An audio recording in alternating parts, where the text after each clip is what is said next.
Hola, me es un gusto saludarles. Y darles la más cordial bienvenida al canal de la Iglesia Primitiva, donde hoy compartiremos el tema. ¿El nuevo nacimiento se trata de la conversión o del reino de Dios? D. L. Moody e R. Sankey, en la celebración de una reunión de avivamiento en Boston, Massachusetts, en 1877. Oh, no dejes que la palabra salga y cierres tus ojos contra la luz, pobres pecadores, no endurezcáis vuestros corazones, sed salvos, esta noche. Oh, ¿por qué no esta noche, esta noche? Oh, ¿por qué no, oh, ¿por qué no esta noche? ¿Quieres ser salvo? Entonces, ¿por qué no, oh, ¿por qué no, esta noche? Durante cerca de 200 años, los Estados Unidos, y por lo tanto, el resto del mundo, ha escuchado un coro constante de peticiones para ser nacido de nuevo, para creer en Jesús y así ser salvo. No solo de L. Moody e R. Sankey, sino cientos y finalmente miles de evangelistas de todas las denominaciones cristianas se han unido a este coro a fin de mantener avivamientos estallando uno tras otro desde la década de los 1830. ¿Has nacido de nuevo? Se ha convertido no solo en la pregunta usual y estándar, sino también se ha convertido en el mensaje mismo del cristianismo evangélico. Sin embargo, tu forma de contestar dicha pregunta no constituye una gran diferencia, como podrías pensar. Si eres como la mayoría de los cristianos de hoy en día, tu respuesta sería incorrecta. Y la pregunta misma definitivamente es incorrecta. Jesús mismo nunca la preguntó. ¿Nacer de nuevo, de verdad me ha sucedido, o no? No es algo que tú decidas. Si has nacido de nuevo, entonces has visto y has entrado en el reino de Dios, por lo que tu vida será un testimonio constante visible del hecho. Si no es así, tú no has nacido de nuevo.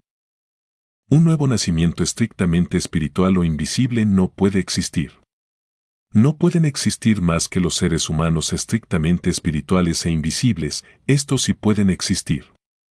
¿Te la pasas verificando que tus hijos de verdad hayan nacido? ¿O te la pasas verificando que tus hijos hayan nacido totalmente o que hayan nacido en la forma correcta? Si tus hijos se meten en algún problema, o si se enferman, o si se caen en algún charco y se rasgan la ropa, ¿procedes a pedirles su acta de nacimiento con un tono grave y serio? ¿O procedes a preguntarles qué fue exactamente lo que sintieron durante el parto y qué otras pruebas te pueden dar de haber conseguido el nacer en absoluto? ¿Los llevas al médico para verificar su nacimiento con toda seguridad? Por supuesto que no, y tampoco lo hace Dios. Si tus hijos nacieron, nacieron.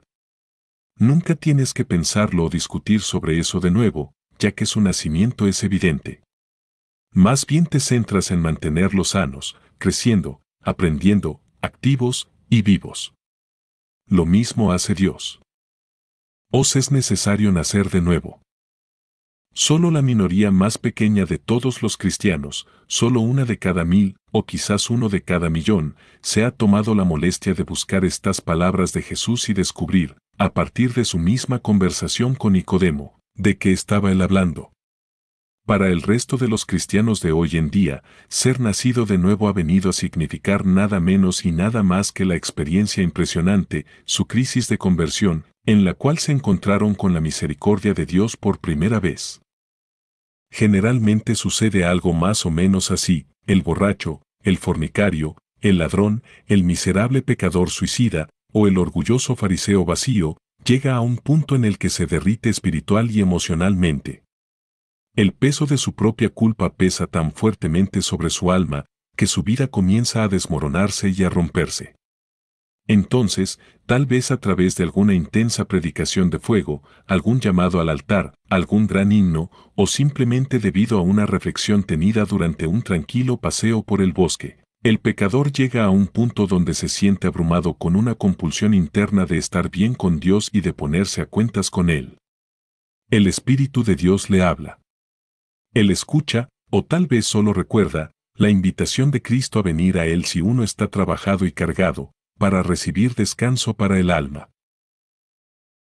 Con todo el peso de los pecados pasados inundando su mente, el penitente clama a Dios, suplicándole humildemente misericordia en el nombre de Jesús, hasta que, de pronto, milagrosamente, gracias a la sangre preciosa que fluyó en la cruz del Calvario, él siente su culpabilidad expulsada, y sabe que sus pecados han sido borrados para ya no ser recordados más. En ese momento, en lugar de la culpa aplastante, viene una muy grande oleada de gratitud a Dios por su misericordia y por su gracia. El increíblemente gran amor de Dios, tan energizante, tan estimulante, amenaza con abrumar al pecador recién convertido al punto de volverse loco de tanto gozo. El recién convertido ahora canta, llora y grita. Salta en el aire, o al menos se siente como si lo hiciera, y, si consigue el apoyo inmediato de muchos otros a los que la misma experiencia les esté sucediendo, el ambiente puede llegar a ser acusado de locura absoluta. Todo el mundo llorando, orando, confesándose sus faltas uno a otro, queriendo servir a Dios, viviendo un nuevo nivel de moralidad, exultantes de nueva libertad, de paz, de alegría, experimentando algo que no pudo haber ocurrido antes. Pero ya ha ocurrido antes. A mí me pasó hace 34 años, mientras pertenecía a una iglesia menonita ortodoxa de los que andan en carreta y caballo, y sé que le ha sucedido a la mayoría de ustedes. Crisis de conversión. Conversiones en masa. Las conversiones grandes, los avivamientos y renacimientos, en donde miles y miles caen llorando sobre sus rostros y son librados de sus pecados, se han venido celebrando desde hace siglos. Mientras que Estados Unidos y Europa, con todo el resto del mundo cristiano a cuestas, siguen dando brincos y cabriolas hacia el camino ancho de la apostasía y la ruina espiritual, sin haber perdido el ritmo ni por un momento. Nacidos de nuevo, sin embargo, moviéndose rápidamente lejos de Dios y hacia el mundo. ¿Cómo puede ser eso? ¿Hay algún problema o algo equivocado? ¿Será que todavía necesitamos más y mejores avivamientos? ¿Necesitamos orar y suplicar y gritar y llorar y cantar aún más fuerte y más tiempo para que la gente logre nacer de nuevo en verdad? No, no lo necesitamos. Tenemos que volver en nosotros mismos y darnos cuenta de que durante 200 años hemos confundido las crisis de conversión con el nuevo nacimiento. Nos hemos concentrado en la conversión como un fin en sí mismo, como el objetivo de todo lo que hacemos y por lo cual trabajamos, pero al hacerlo, casi hemos borrado al verdadero cristianismo, al Evangelio de Jesús, de sobre la faz de la tierra.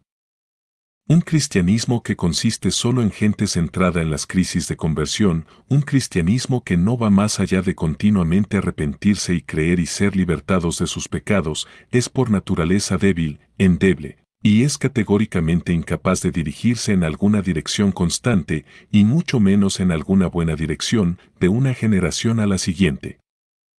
El cristianismo centrado en la conversión cae pronto en luchas de poder mezquinas, en falsas doctrinas y falsas profecías, en disputas y enredos doctrinales, en un gran entusiasmo misionero que solo hace retoñar y brotar grandes cultivos de cizaña en vez de trigo, y que finalmente provoca el naufragio de la fe verdadera y una apostasía generalizada en no muchos años. Así que, ¿cuál es la alternativa? ¿Dónde está la mejor manera?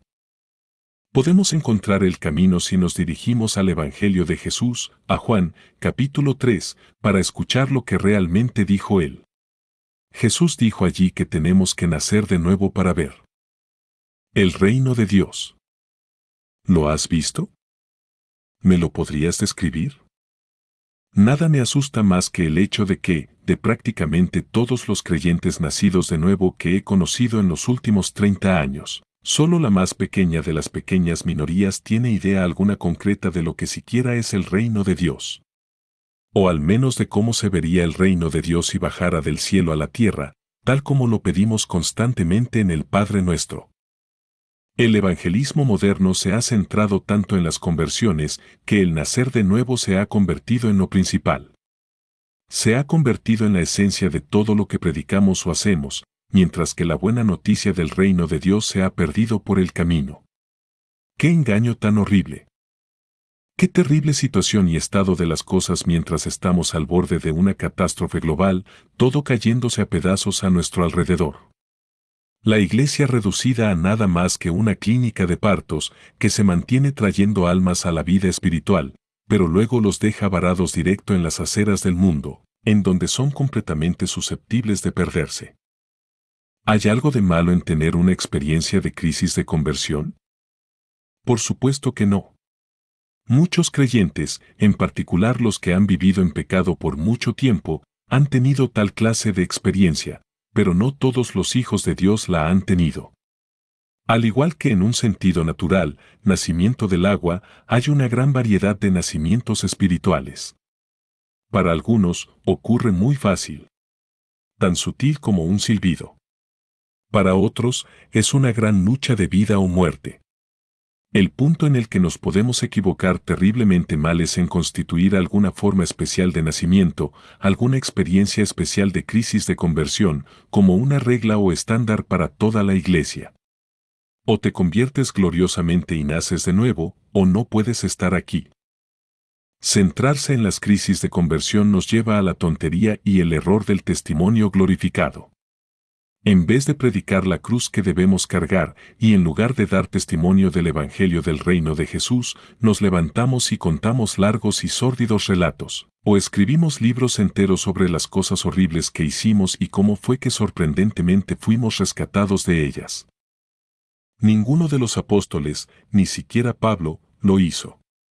Ninguna multitud necesita alimentar su apetito carnal por medio de oír hablar de toda esa suciedad y violencia, de todo lo que hayas hecho en estado de ebriedad, o de lo que hiciste o hurtaste cuando eras joven, escondiéndote en algún lugar de tu casa o de tu granja. Es una vergüenza, dijo Pablo, hablar de lo que se hace en secreto, y más bien, olvidando lo que queda atrás, hemos de seguir hacia adelante, hacia la meta de nuestra elevada vocación en Cristo, al premio del supremo llamamiento en Cristo Jesús. Centrarse en las crisis de conversión convierte en héroes a los tipos realmente malos, a los drogadictos y motociclistas tatuados de cabello largo, que maravillosamente nacieron de nuevo, mientras que se margina y se resta importancia a la experiencia de aquellos que crecieron en hogares piadosos. Poner este énfasis en tener las historias más salvajes que contar empuja a aquellos con experiencias menos que dramáticas a un segundo plano, o bien los orilla a compartir testimonios largos que son en gran parte falsos o exagerados. Centrarse en las crisis de conversión alimenta el orgullo espiritual grandemente. El hermano o la hermana con la historia más dramática se pueden convertir en un gigante espiritual ante los demás y dar por sentado que él o ella están espiritualmente muy por delante del resto. ¿Cuántos jóvenes nacidos de nuevo no hay que creen saber más que sus predicadores, que sus padres o que las antiguas iglesias a las que pertenecen? Centrarse en las crisis de conversión hace que la gente se vuelva parcial en sus juicios y absolutamente imposible de tratar. Todo lo que necesita es que alguien susurre algo, o que surja alguna duda sobre la experiencia de alguna otra persona, tal vez él ni siquiera es nacido de nuevo, y se levantarán los más grandes muros de prejuicios, desconfianza y traición. Las familias y las iglesias se derrumbarán. Vienen luego los círculos viciosos de la denuncia y las acusaciones que ponen a todos con un humor apocalíptico. ¿Cómo puede este pobre joven seguir viviendo en su casa si él sabe en su corazón que mamá y papá no han nacido de nuevo? Centrarse en las crisis de conversión hace que la gente rápidamente se vuelva egoísta y mundana. Sin saber nada absolutamente acerca del reino de Dios, sin haber visto el reino de Dios demostrado, vivido, en las vidas de los demás, ni haber escuchado predicar siquiera un sermón acerca del reino de Dios. La gente llega a creer que ser cristiano consiste en lograr la experiencia del nuevo nacimiento y en lograr que muchos otros más nazcan de nuevo también. Ser un buen misionero es todo lo que importa, pero vivir al estilo del mundo, en el pensar, el hablar, el vestir, el comer, el entretenimiento, y lo demás, y sin tomar en cuenta las leyes de Cristo del reino de Dios, expresadas en el Sermón del Monte y en otras partes del Nuevo Testamento, no importa, en sus mentes, en absoluto. Centrarse en las crisis de conversión distorsiona todas las enseñanzas de Jesús, trastorna su verdadero evangelio, el evangelio del reino, y siempre se traduce, tarde o temprano, en carnalidad, solo que diferente a la que se tenía antes de nacer de nuevo. Por poner solo un ejemplo, Tal vez ya no es el tipo motociclista tatuado, pero ahora es un tipo orgulloso y engreído que aspira a ser predicador o alguna situación semejante o incluso peor. ¿Quién o qué te redimirá de eso? Tienes que cambiar tu enfoque. Como Nicodemo, tienes que venir a Jesús mismo y aprender de él lo que en verdad significa nacer de nuevo para poder ver el reino de Dios.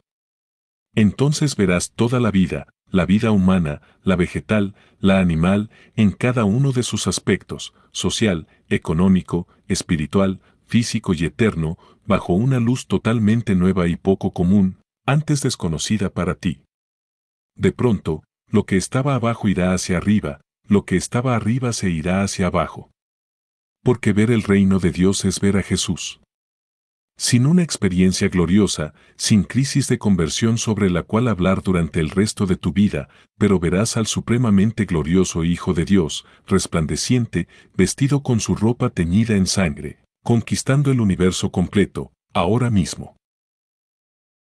Como verdadero nacido de nuevo, verás mucho más allá de este mundo y de lo que te puede ofrecer, verás mucho más allá de este planeta con todos sus problemas, hacia mundos muy lejanos, hacia un cielo nuevo y una tierra nueva, en donde mora la justicia. Entonces tendrás algo mucho mejor y más valioso que un entretenimiento barato como este. Entonces, después de haber vislumbrado, no a cualquier gran evangelista, sino a Jesús mismo y a su reino, quedarás transfigurado permanentemente, quedarás transformado, no solo de la inmoralidad a la moralidad, sino de las tinieblas al reino del amado Hijo de Dios. Otra vida, totalmente nueva, la vida eterna, comenzará para ti en la comunidad del reino de Cristo sobre esta tierra. ¿Me permites hacer una profecía? Ustedes, todos los nacidos de nuevo quienquiera que sean, o superan su enfoque en las crisis de conversión para redescubrir al reino de Dios, o ustedes junto con sus familias e iglesias nacidas de nuevo, muy pronto terminarán exactamente en donde la multitud de Boston de respetables hombres de negocios con sombreros lujosos seguidores de D.L. Moody y de R. Sankey terminó hace un siglo. Solo el tiempo, o el fin de los tiempos, lo revelará todo. Peter Hoover, traducido y adaptado por Josué Moreno. Sugerencia y nota aclaratoria del traductor. 1. Para saber en dónde terminaron aquellos hombres de negocios del tiempo de Moody, basta con leer algo de historia de la iglesia de aquel tiempo y observar que, dichos conversos de Moody no solamente no guardaban los principios del reino de Dios, como el amor a los enemigos, el no jurar, el no acumular tesoros sobre la tierra, el vestir decoroso y pudoroso, etc.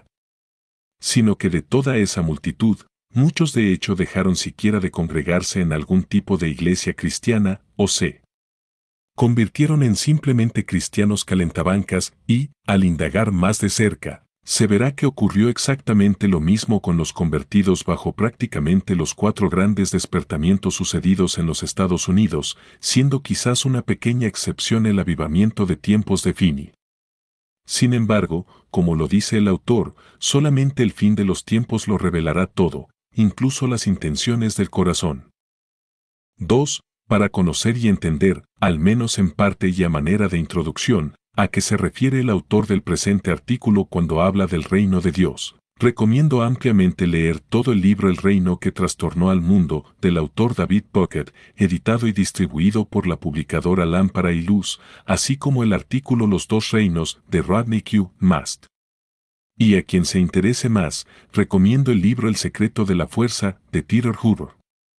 Todo el material que estoy recomendando está disponible de manera completamente gratuita, para leer en línea, descargar o imprimir en formato PDF o Word, si se convierte a dicho formato, en este blog.